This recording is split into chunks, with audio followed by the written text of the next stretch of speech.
nga jàngatee mbir mi. waaw dama ñëw fii ci li xew fi bi ma ko yëgee démb te yëg bi ma ko yëg fenn soreetul c'est que yéen presse su Thiès bi ma gis fii jàpp naa ne c'est une presse très dynamique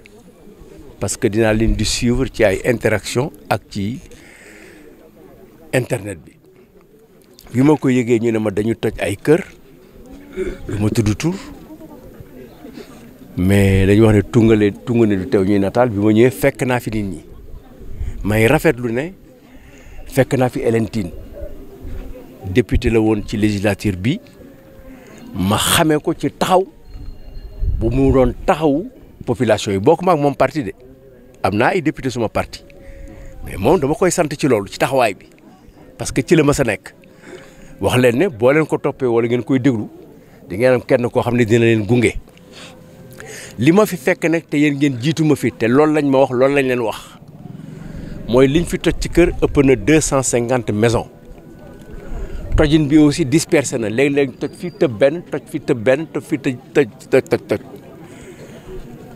loolu metti na jafe na ci borom kër te ut kër dafa metti dajale pour tabax kër dafa metti dajale pour jënd kër dafa metti ñoom seen bopp nag nee nañu ñoom te yéen jël ngeen ko kenn yëgulu leen kenn avisé le woon dañu xëy rek ñëw ak seen ay machine toj xaw ma ko moom mais daal toj nañu këru jàmbur ñoom bu ñu amee suuf bu ñu moomee suuf toj nañu alalu jàmbur bu ñu moomul suuf toj nañu alalu jàmbur ci tuuti li ma xam nag yëg naa ne tey boo jëloon terrain bii nga xam ne bii nekk fii ñu ne président de la république moo ko moom Macky Sall wala ñu état du Sénégal moo ko moom nga ñëw tabax ci ba ñu ëgsi gis ne tabax nga ci balaa ñu koy toj il faut ñu wane ne ñoo ko moom mais bu ñu moomee terrain bare balaa ñuy toj sa yàq sa yëf yow il faut ñu am autorisation boo xam ne bi ñu ngi koy jëlee ci tribunal pour ñëw toj ko te il faut ñu yëgal ko mais loolu gis naa ne manqué na may demander autorités yi nañu jiital yërmande ci nit ñi parce que jënd terrain yombul defar brique yombul uti mool yombul tabax ba dëkk ak sa njaboot nag nekk ci biir ñu xëy sa bu toj ko doo am fa dëkk doo faraan da ngay jàpp ne bu fekkee ne nekkuloo ci yoon jàpp ne mën nga wax ne sax rey nga nit loolu métti na métti loolu moomu indi mais dans le fond xaw ma lan la ma conseillé leen nag yéen ne leen li ngeen di jëkk a def mooy ngeen daje ngeen toog ngeen wax ku nekk ngeen xam lan la lu ci nekk lu mu am lu mu defar fu mu jëlee lii daloon na waa Yoff gouvernement bi toj ko ba pare nu mu mujjee utal leen feneen ñu nar a utiwaat xaalis pour defar xanaa loolu yàq la moo lay woon dafa am benn jamono wax ne bi nit dafay am dal dafa baax ci ñore réew mais toj ay kër ba pare mu nekk ay milliards nga dem ñetti weer ne dinaa leen delloo dinaa leen utal xam nga loolu yàq la yàq gënu rëy loolu mais leen wax ne ngeen xam jàpp ne am na mais li ci des mu ngi ci yéen boo leen taxawee di ngeen gis ñu leen dimbali mais leen boo leen taxawul ñuy jafe dimbali ngeen asalaam. waaw maa ngi sant yàlla ñëw mën fee teew ñëw fekk fi askanu Sénégal lay wax askanu Thiès ñëwoon tànku nemmeeku leen ci seen jafe-jafe yu ma dégg ak seen coono yu ma dégg depuis barki démb muy loo xam ne lu war la biñ fi ñëwee nag fekk nañ fi jaaxle fekk nañ fi njàqare fekk nañ fi yaakaar bu tas ndax dañoo jël doole teg ko ci kaw askan woowu li ñu fi gis nag nekk na lu yéeme nekk na lu doy waar ndax mënuñu toog Sénégal ñu ni dañuy def un toit pour tous les Sénégalais bu ne ñu fexe ba nga am dëkkuwaay waxatuma ak Sénégalais yi ci gën a sonn yi gën a néew doole wax nañ fii tey Sénégalais yi nga xam ne ñoo fi amoon seen kër daan seen doole ba ñëw samp fi pour dëkk fi ak seen njaboot kon bu ñu nee un toit pour tous les sénégalais yooyu la ñu war a njëkk a aar ñoom la war a njëkk a taxaw waaye du ñu leen bàyyi ba ñu sonn ba ut seeni dëkkuwaay ñu ñëw jël doole teg ko seen kaw toj ko man li ma soxal tey mooy tey nguur gi na jóg taxaw ci lii ñu faj ko ndax lii nag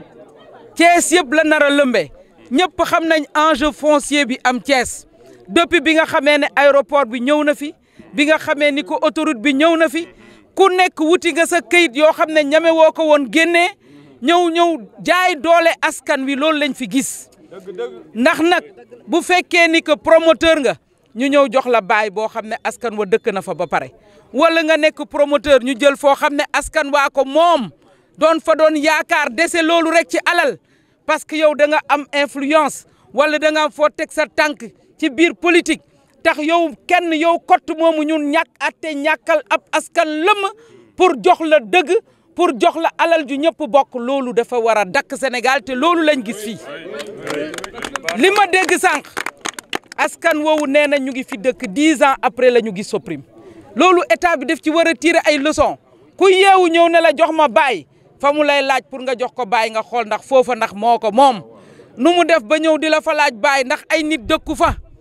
ak lu fa xew balaa ngay joxe baay ndax gis nañ fi ñu joxe baay ba joxe baay ay cimetière yoo xam ne ay nit lañ fa suul ak foo xam ne dañ faa tabax ay juma kon nag état bi na ci tirer ay leçons lenn li mooy état bi na jóg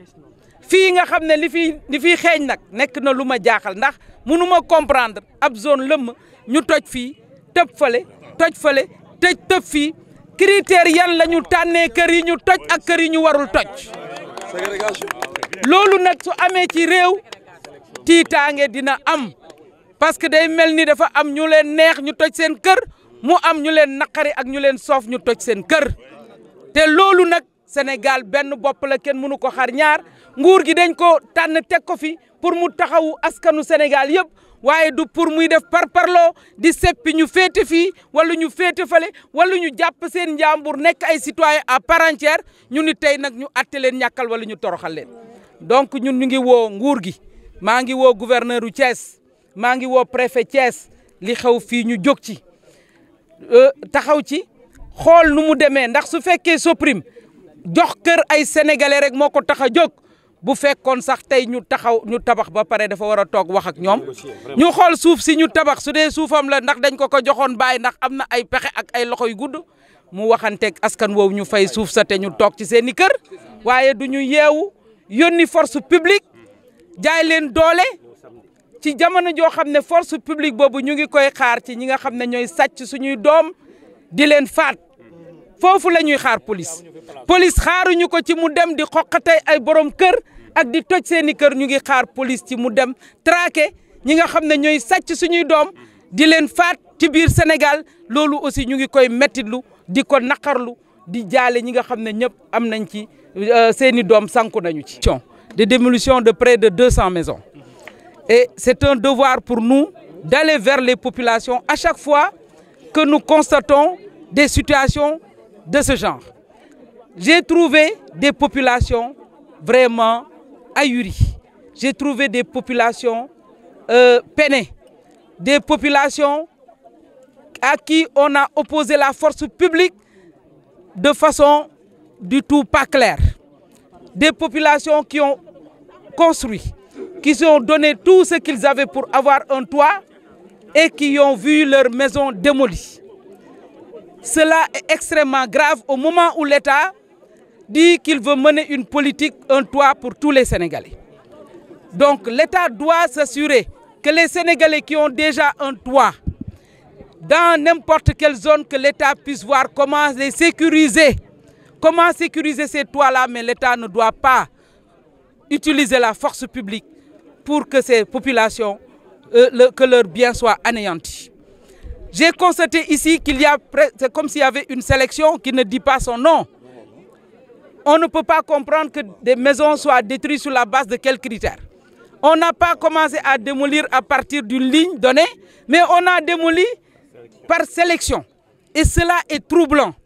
Si c'est avéré qu'on a choisi les gens pour qui les maisons devaient être démolies, ça veut dire que nous avons de quoi avoir peur dans ce pays. Si dans ce pays,